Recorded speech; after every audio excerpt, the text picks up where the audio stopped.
ప్రపంచ ప్రఖ్యాతి వహించిన క్షేత్రం తిరుమల క్షేత్రం.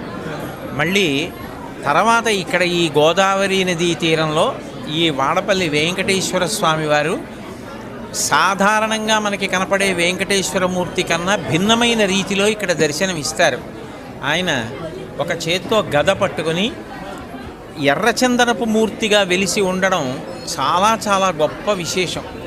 అసలు ఎప్పుడైనా గ్రహదోషాలు వస్తే ఎర్రచందనాన్ని స్వామివారికి అభిషేకంలోనో లేకపోతే అలదడమో చేస్తూ ఉంటారు.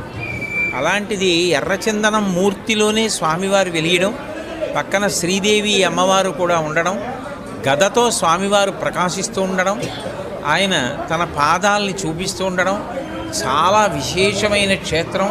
దినదినాభివృద్ధి చెందుతున్న ఈ క్షేత్రం ధర్మానికి గొప్ప ఆలంబనం కావాలని, రాబోయే కాలంలో ఇంకా ఎంతోమంది భక్తులకి ఇది ఆశ్రయం కావాలి.